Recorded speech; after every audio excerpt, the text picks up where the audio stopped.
The two officers came into Adeyemi Fine Tailoring at 4:51 on a Friday afternoon, 6 minutes before Dubem Adeyemi had planned to close early for the first time in 11 weeks. He had been planning to close early because his daughter Zuri was performing in a school play at 6:30 that evening. She was playing the narrator, a role she had been given because her teacher said she had the kind of voice that made people pay attention, and Dubem had promised her, 9 days ago, and again 4 days ago, and again that morning, that he would be in the third row with his wife Nana by the time the curtain went up. He was ironing a completed jacket when the bell above the door chimed. He looked up. The two officers did not introduce themselves. One of them, tall, badge 778, moved along the left wall looking at the hanging garments. The other, shorter, badge 501, walked directly to the work table and said, "We've had complaints about this address. Noise violation. We're going to need to look around." Dubem set the iron down on its heel. He said, "I've never had a noise complaint in 14 years. The officer said, "We have it on file. It won't take long." It took 43 minutes. Badge 778 went into the back room where Dubem kept his materials, the bolts of fabric organized by weight and color on the metal shelving unit he had built himself in. Year 3 of the business from materials he had bought for $67 at a hardware store on Memorial Drive. Badge 501 stayed in the front and asked questions about the business. How long? How many employees? How much cash on hand? Dubem answered each question in the same tone he answered every question. Measured, precise, cooperative in the way of a man who has nothing to conceal, and who has also been in enough institutional situations to know that the appearance of cooperation and the reality of cooperation are two different things, and that only the first one you owe to strangers, who have not yet explained what they actually want. When Badge 501 asked about the cash in the till, Dubem said, $60 in small bills for change, and a deposit envelope with $412 that I'll be taking to the bank Monday morning. Badge 501 looked at him for a moment. Then he said, "I'm going to need to hold that." Dubem said, "Under what authority?" Badge 501 said, "Investigative seizure, suspected proceeds of unlicensed commerce." He said it with the practiced speed of a phrase that has been used often enough to sound like policy. Dubem looked at him. He said, "This business has been licensed by the City of Atlanta continuously since 2010. I have the certificate on that wall." He pointed to the wall. The certificate was there, framed, beside the photograph of his parents and the small wooden clock his father-in-law had given him when he opened. Badge 501 glanced at the wall and said, "I'm still going to need to hold it." He took the deposit envelope. He took the $60 from the till. He wrote a number on a slip of paper and set it on the counter, and said Dubem could call it if he had questions. By the time Badge 778 came back from the storage room, the envelope was already in Badge 501's jacket. They left at 5:34.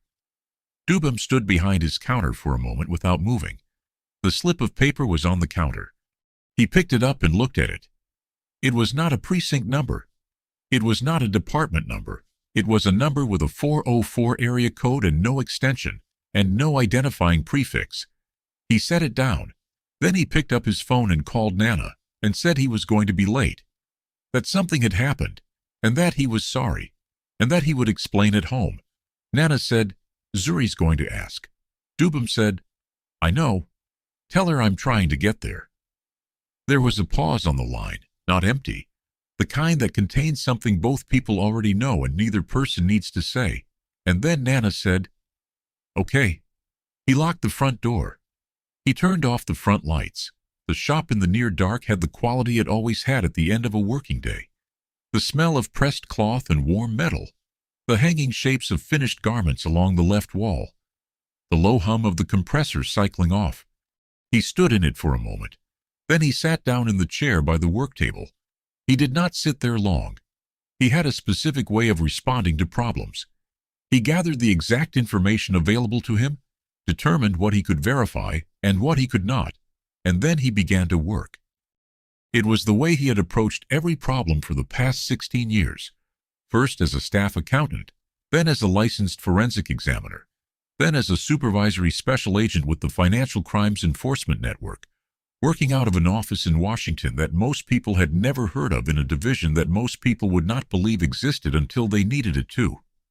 He had taken early retirement 2 years ago to come back to Atlanta and run the tailoring shop his father had started in 1979 and which had, in the 3 years since his father's hands had stopped being steady enough to hold a needle, been running on memory and the work of 2 part-time seamstresses who had been loyal to his father since before Dubem was born. The shop was not a retirement. It was an inheritance, which is a different thing.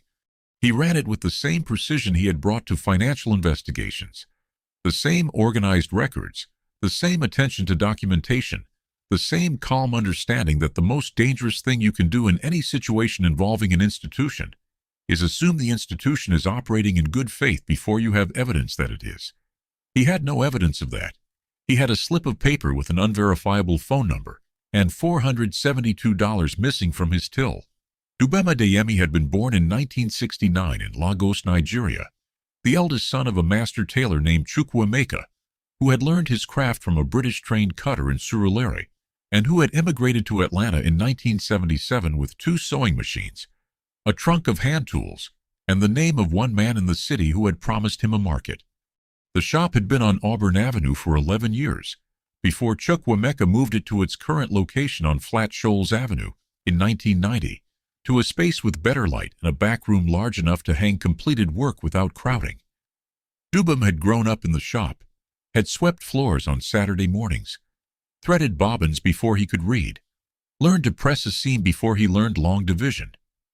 He had left for college in 1987, gotten a degree in accounting from Morehouse in 1991, discovered forensic finance almost by accident during an internship at a federal agency in his second year of graduate school, and spent the next 23 years following money through systems designed to hide it, shell companies, falsified invoices, layered transfers, the 1,001 small mechanisms by which institutions and individuals move value without leaving tracks. He had worked fraud cases, public corruption cases, asset forfeiture cases. He had worked cases involving police departments. He knew, with the precise knowledge of someone who had spent 2 decades doing it, exactly how to open one. He was 54 years old and he weighed 181 pounds, and he smelled of the lavender oil he had used on the iron that afternoon, and the faint cedar of the fabric storage. His hands were the hands of a man who worked with them, not rough, but certain, with the particular sureness of hands that know the weight of their own tools. He kept his records, as he had kept every set of records in his professional life, with a completeness that was not about distrust, but about the understanding that the record is the only thing that cannot be revised after the fact. Every transaction at Adeyemi Fine Tailoring had been logged since the day he took over the books. Every cash sale, every deposit, every receipt. The deposit envelope he had prepared that Friday afternoon was documented in his ledger at 3:47 p.m. $412 in cash receipts for the week, itemized by day, with the $60 change float noted separately. He had written both figures down because he wrote everything down. He had been writing everything down for 30 years. The shop was quiet after they left in a way that shops are not usually quiet. Not the ordinary quiet of a closed room, but the specific quality of a space that has been entered by something that should not have been there, and has not yet recovered its own atmosphere. The iron was still on its heel where he had set it. The jacket he had been pressing was on the board, a quarter finished, the left sleeve needing 2 more passes. The smell of steam and hot wool was still in the air. He looked at the certificate on the wall. He looked at the photograph of his parents, his father in the gray suit he had made himself in 1974, standing in front of the original Auburn Avenue shop, his mother beside him in the yellow dress she had worn to every important occasion, until the year she died. He looked at the wooden clock which read 5:41, which was 7 minutes behind because he had not wound it on Sunday, and which he never corrected because a clock that ran slow was still running. He stood there for perhaps 90 seconds. Then he sat down at the work table, opened his laptop, and began. He did not call the number on the slip of paper. He called a different number. It belonged to a woman named Constance Nwosu, 61, who had spent 31 years as a supervisory attorney with the Department of Justice's Civil Rights Division before retiring to Atlanta 18 months ago. and who answered her phone the way people answer phones when they have spent 3 decades in jobs where calls arrive at inconvenient hours and mean something. She said, "Dubem." He said, "I need to tell you what just happened." He told her in order. She listened without speaking. When he finished, she said, "What were their badge numbers?" He gave them to her. She said, "Did you get the vehicle number?" He had. He had noted it from the window as they left. Unit 47, marked Crown Victoria, license plate number.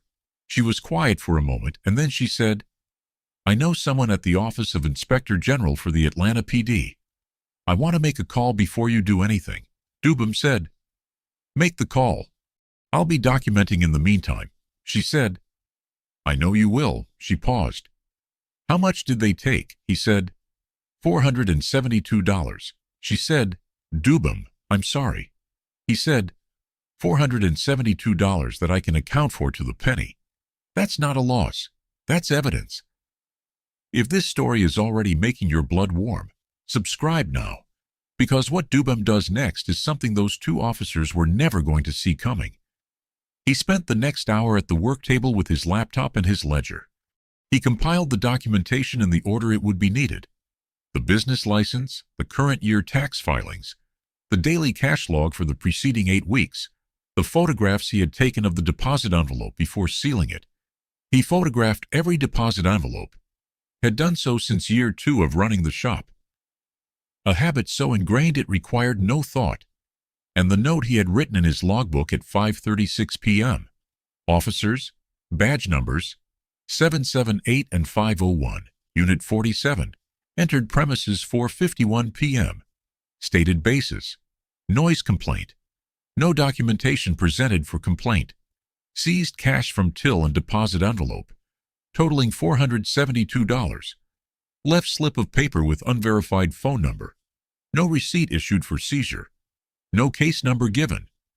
He read it back to himself once. Then he added one more line. This is not the first time this has happened in this neighborhood. He knew this because the woman who ran the alteration shop 4 doors down, Mrs. Pauline Akiampong, had told him 6 months ago that 2 officers had taken $200 from her register on the basis of a licensing check that produced no paperwork and no follow-up. He knew it because the man who ran the barber shop on the corner, Emmanuel, had told him 2 months after that about $350 in a nearly identical encounter. Neither of them had filed a report. Mrs. Akiampong had said, "What is the point? Who will they believe?" Emmanuel had said nothing at all, which was its own kind of answer. Dubem had listened to both of them and had said, each time, "Keep a record of everything you remember. Write it down tonight before it fades. Amounts, times, badge numbers if you have them." They had both looked at him with the expression of people who had been told something sensible that they did not entirely believe would matter. He had not pushed. He had waited, because he had learned long ago that a pattern is not useful until there are enough points to draw a line through. He now had 3 points. He had documentation for one of them and partial documentation for 2 others. He began drafting the request. The Office of the Inspector General for the Atlanta Police Department received a formal complaint at 8:14 the following Monday morning, submitted electronically, 23 pages, with 41 pages of supporting documentation attached. The complaint identified 2 officers by badge number, described a pattern of alleged cash seizures from black-owned small businesses in a 4-block area of Flat Shoals Avenue over an 8-month period, and cited 3 specific incidents with dates, amounts, and business names. It was signed by Dubem Adeyemi and included in the author credentials field his full professional history: Supervisory Special Agent, Financial Crimes Enforcement Network, 1998 to 2022. Certified Forensic Examiner. Former member, DOJ Public Corruption Working Group. The complaint was flagged by the OIG intake coordinator within 11 minutes of receipt because of the credentials and because the documentation was, in the coordinator's words to her supervisor that morning, the most organized thing I have seen come through this office in 3 years. The OIG opened a preliminary inquiry that same day. Constance Nwosu, whose call to the OIG had preceded the complaint by 48 hours, had ensured that the right person at the OIG was expecting it. The right person was a senior investigator named Dr. Adesi Nwosu. No relation to Constance, a coincidence the two women had discovered during a phone call that had lasted 22 minutes longer than its stated purpose, who had a record of 8 sustained findings against officers in the previous 4 years, and who, upon reading Dubem's complaint, had requested the patrol assignment records for badge numbers 778 and 501, going back to January of the previous year before she had finished her morning coffee. The patrol record showed that badge 778 and badge 501 had been assigned to the Flat Shoals corridor on 17 Fridays in the past 8 months, most of them between 4 and 6 p.m., the window just before banks closed for the weekend when cash on hand at small businesses was at its highest point of the week. Cross-referenced with incident reports filed from that corridor, the investigators found 9 entries for noise complaints, 7 for licensing checks, and 3 for what had been logged as routine welfare visits. None of the entries had a corresponding follow-up report. None had a case number that traced to any open investigation. 11 of them listed the same 2 badge numbers. The pattern had the specific shape of a pattern that someone had worked to make invisible by keeping each individual entry too small to trigger a review. Badge 778 had been on the force for 6 years. Badge 501, whose name was Officer Dale Pruitt, had been on the force for 9. Pruitt had 2 prior complaints in his file, one for excessive force, one for unprofessional conduct, both of which had been reviewed internally and closed without a finding. His most recent performance evaluation, 18 months prior, had rated him satisfactory in all categories. The evaluation had been conducted by a supervising sergeant, who had since transferred to a different district. The sergeant's name was in the OIG's files for a different reason entirely. The inquiry became a full investigation on the 14th day. It expanded to include the supervising sergeant within the first 3 weeks. By the 6th week, the DOJ's Civil Rights Division had been notified and had opened a parallel review. Constance Nwosu, who had spent 31 years at that division, drafted a 3-page briefing memo for the reviewing attorney, a former colleague, describing the pattern and its documentation. She wrote it on a Sunday afternoon at her kitchen table and sent it at 4:47 p.m. The reviewing attorney called her at 5:10. The conversation lasted 11 minutes. At the end of it, the attorney said, "This is exactly the kind of file we needed." Constance said, "I know. That's why I waited until it was complete." Badge 501, Officer Dale Pruitt, was placed on administrative leave on a Thursday morning, 44 days after he had taken $472 from a deposit envelope in a tailoring shop on Flat Shoals Avenue. Badge 778 was placed on leave the same afternoon. The supervising sergeant received a notice of formal investigation. All 3 were barred from the Flat Shoals corridor pending the outcome. A notice went out to business owners in the area from the OIG's community liaison, advising them that a pattern complaint had been received, that an investigation was ongoing, and that any business owners with related incidents were encouraged to come forward. The notice did not name Dubem Adeyemi. He had asked that it not. Mrs. Achampong came to the shop the Tuesday after the notice arrived. She had the notebook she had kept since their conversation 6 months ago, a small blue spiral-bound notebook, the kind sold at the dollar store on Glenwood, with a rubber band around it and the dates written on the outside cover. She set it on the counter and said, "Is this enough?" Dubem looked at it. He said, "It is more than enough." He made her a cup of tea, Lipton, 2 bags. The way she took it because he had noticed the first time she came in for alterations in year 4 of the shop, and they sat at the work table while he walked her through the supplemental complaint form. Emmanuel came the following morning without being asked. He sat down, set his phone on the table, and showed Dubem the photographs he had taken of the officers that day, standing outside his shop. He had not mentioned the photographs before. He said, "I didn't know if they would matter." Dubem said, "They matter." He said it with the specific certainty of a man who spent 23 years measuring what matters and what does not. And Emmanuel heard something in it, and he nodded. And that was enough. The civil complaint, when it was filed 4 months later, named 5 officers and 1 supervising sergeant, and requested damages on behalf of 7 business owners in the Flat Shoals corridor. It also requested injunctive relief in the form of a mandatory body camera policy for all commercial premises checks within city limits, a civilian-staffed review panel for cash seizure incidents, and a quarterly audit of the corridor patrol records for the preceding 3 years. The injunctive requests were the work of Constance Nwosu, who had written them on a legal pad in Dubem's back room on a Saturday afternoon, while Dubem pressed a suit jacket and they argued, collegially and productively, about the precise language of the third request for 40 minutes. The language they settled on was specific enough to be enforceable and broad enough to resist exception. Dubem had recognized the standard immediately. He had worked to the same standard for 23 years. Officer Dale Pruitt was terminated. His partner was terminated. The supervising sergeant was suspended pending the outcome of a separate criminal referral that the Fulton County DA's office accepted for review on a Wednesday morning, 7 months after Dubem had sat down at the work table with his laptop and his ledger. The $472 was returned to Adeyemi Fine Tailoring by certified check. Mrs. Achampong's $200 was returned. Emmanuel's $350 was returned.